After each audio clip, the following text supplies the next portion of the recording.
Welcome, parents. Why is my child so stubborn? Is our question and answer live topic today. If you don't know, my name is Christina. I am founder of The Impactful Parent, and I come on here every week and answer one of your questions live. And today we're going to talk about why is my child feel so stubborn? Well, of course, there's going to be several reasons, but I'm going to present one of the reasons today, and I hope that it resonates with you. So, have you ever heard your child scream, "I know they're talking about me right now and they hate me"? Or, "I always screw up and I never get things right." Or, "I will fail. I should just give up." Well, if this sounds familiar, then this video is for you. I know it sounds like your child is stubborn in those times and they just get stuck and they will not change how they think, right? I've been there. And we all do it. Not just children get stuck, but what these are called are thinking traps. Now, what are thinking traps? It's when our emotions get the best of us and we start to interpret our situation in a way that is unrealistic, unhelpful, and it triggers anxiety, stress, sadness, and even anger. Now, it's kind of like our brain gets stuck and we become a broken record inside our head. And these negative thoughts often get repeated over and over and over again. Well, anything that you say to yourself over and over and over again, you start to believe. It happens with everybody, not just our kids, but especially our kids, because that's who we're going to be talking about today. Let me give you another example of how I see thinking traps in my own home. One day, my daughter was crying and she wouldn't stop. And the sobs in her pillow were strong that day. She was gripping her blankets tightly. And I walked in her room and I said, "Hey, what's going on? What happened?" And she screams out, "The whole assignment is ruined. I'm a failure. How am I going to go to school? I think I should just give up."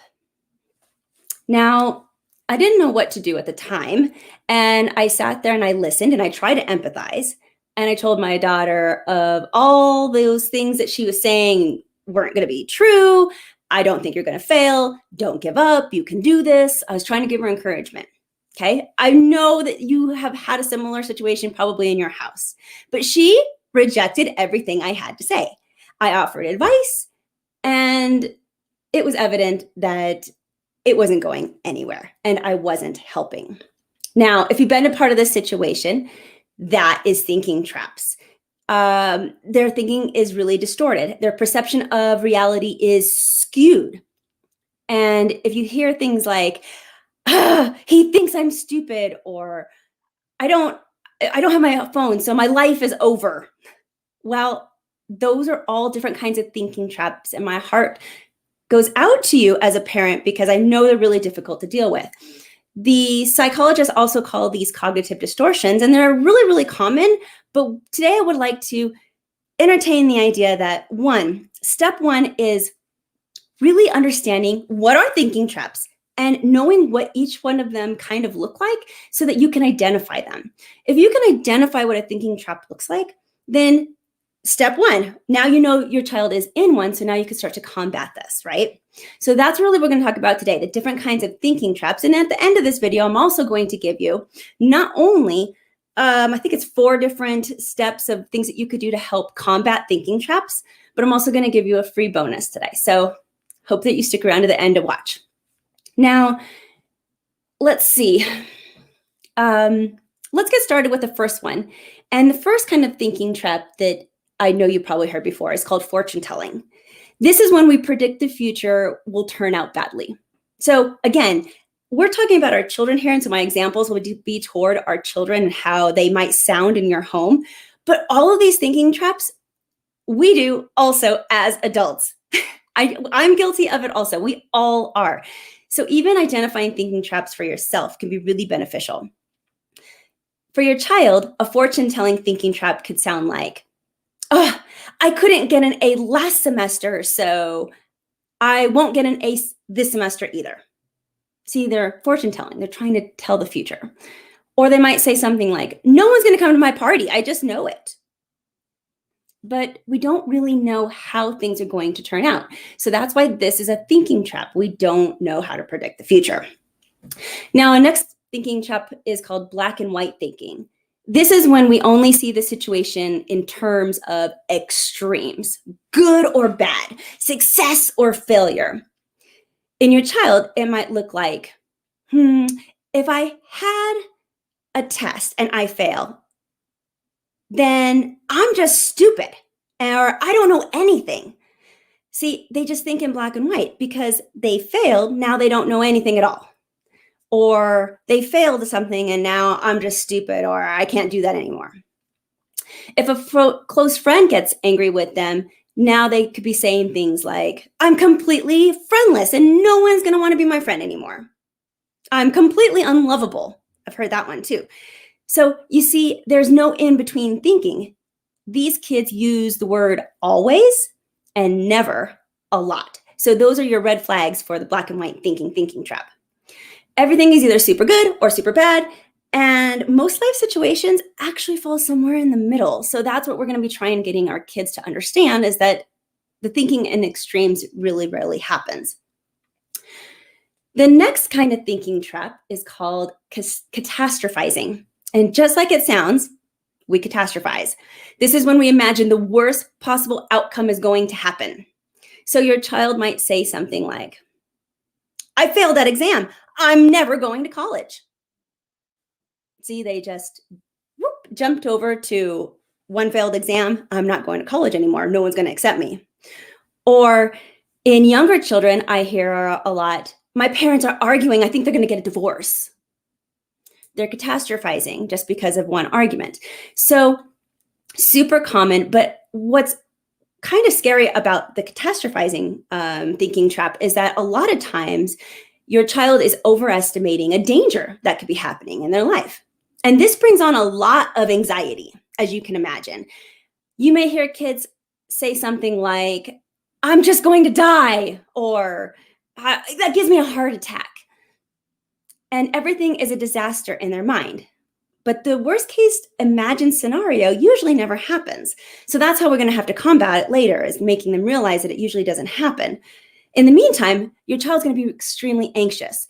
And if they are afraid that something is dangerous coming into their life, whether, like, for example, the divorce scenario, my parents are arguing, so they're going to get a divorce, that can bring on so much anxiety and fear. And once fear is in play inside of your child, usually there's either two responses. One is to hide away, right? Because they're scared and they're trying to avoid something, or stand up and fight and get aggressive. So catastrophizing is often seen in kids that are more aggressive because they're taking things to the extreme. That could be your child, I don't know. But these children sometimes do have anger management problems. So we'll talk about that in a minute. Now, the next kind of thinking trap is called mind reading. This one's so super common, right? This trap occurs when we believe that we know what others are thinking. Like, I know they hate me because of the way they looked at me. Or I know my teachers think I'm stupid. No, you can't read other people's mind, and that thinking trap can be really dangerous. We don't know what other people are thinking at all. Now, the next kind of thinking trap is called ignoring the positive. This happens when we only pay attention to the bad thing that happened and overlook the big picture of all the other good things that could have happened that day. We can't come to a balanced conclusion at all, and often this thinking manifests itself in belittling our own successes. So you can hear kids saying things like, that doesn't count. I know I did that, but it doesn't count. Or, oh, I just got lucky. That wasn't me. That wasn't my skill. So I don't like this thinking trap in kids because they often belittle themselves through it. And they take the one little bad thing that they did instead of the big picture. Personally, in my own home, I see this a lot with one of my children who's a perfectionist and doesn't focus on the 98% of the things that child did right and got good on that test, only focuses on the one problem or the two problems that they missed. So I've been working on that with even my own children. These are so common. And lastly, the last thinking trap I want to teach you about today is it's a thinking trap that involves where everything and everyone is out to get them. So I don't know if you want to call it the out to get them thinking trap. These kids feel the world is against them and are often aggressive when they have a disagreement with others, and they could be getting in trouble in school because they go into that fight mode that I was talking about earlier, where when they perceive danger, you can either run and hide or you're going to stand up and fight. So if you think the world is out to get you, some of these kids stand up and fight, right? Now, I'd like for you after this post, watch the video again, take some notes if you need to, but thinking traps are really common. And again, the first step in helping your child get out of the stuck mode and stop acting so stubborn in their thoughts is really learning about thinking traps, what they are, and being able to identify them so that you can really help your child. I'm really excited because in the month of March, I am highly advertising my behavior management program, which helps kids with things like thinking traps. In that program, I go in depth about thinking traps and what they are and how to combat them and all the other things that you need to help your child who might be being aggressive because of their thinking traps, their anger management issues, or have high anxiety because, yes, it's going to make them anxious that they think these thoughts, right? And so take a look at that program. I'm going to have the links down below in the show notes. But if you have a child with anger, you can go to the anger webinar, which is theimpactfulparent.com/anger-webinar. Or if you have a child with high anxiety, it's theimpactfulparent.com/anxiety-webinar. And now let's get to a few quick tips about what you can do to help your child combat these thinking traps so that this doesn't happen in your household. Now, it's not easy. And again, the behavior management program that I offer is so much more in depth and so much more helpful than these 4 tips that I'm giving you today. But this will be a start. The first tip I want to give you for combating these kinds of thinking traps is to help your child get grounded. So this means that you have to help them think of something different. Maybe move their attention away from the problem for a little while. Concentrate on their breathing, maybe their heart beating, or simply just get them to talk about something else for a bit so that they can calm down. And then you can revisit the problem again. You're trying to get them away from their thinking trap just a little enough that you can start activating that logical side of their brain. The second thing that you can do is teach your child about thinking traps, especially even if they're young. You can put these in very small, simple terms for them. But the more that they're aware of what thinking traps are, just like with you as a parent, the more that they can realize, oh my goodness, I am doing that. And even if they don't get it for several years until they're teenagers, wouldn't it be wonderful to have your teenager be able to recognize when they are in a thinking trap? Because we know adolescents get stuck in these thinking traps all of the time. So having them realize that what they're doing in their brain is huge.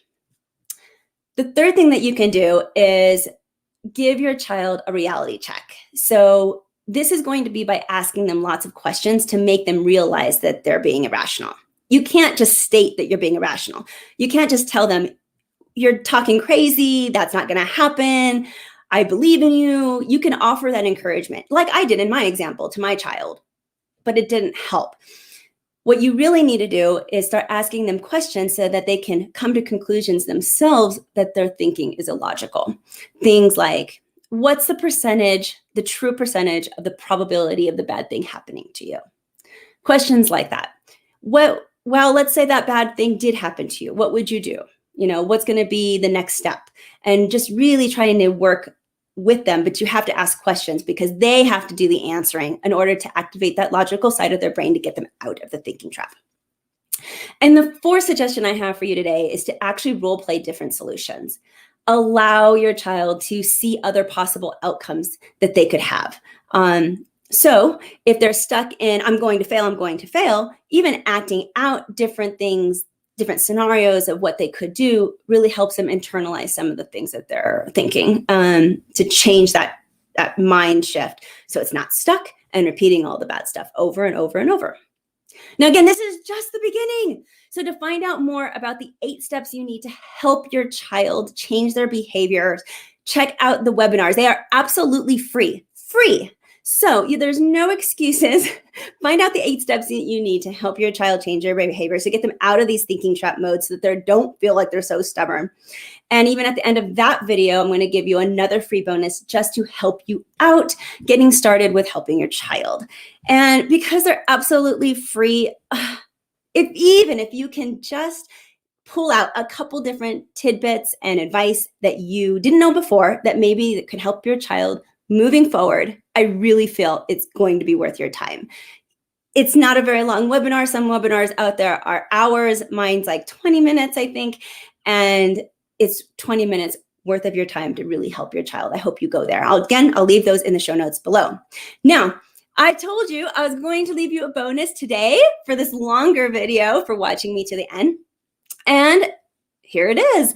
I'm actually looking to give a discount to one lucky winner out there, an extra $50 off that behavior management program that I have been speaking about. And I'm going to pick a person at random who does these 3 things. The first thing that you need to do is like this post. The second thing you need to do is tag 2 parents that need to learn about thinking traps or have a child that might have some anger management issues or anxiety who just needs to hear this message. And the last thing is to subscribe to the Impactful Parent YouTube channel, all of which have links down below. So I hope that you take advantage of this. If you have any questions and you want to submit your question for next week, please do. Let's talk about it live. And you can email that question at theimpactfulparent@gmail.com, or you can direct message me on social media. And until then, you got this, parents. I'm just here to help.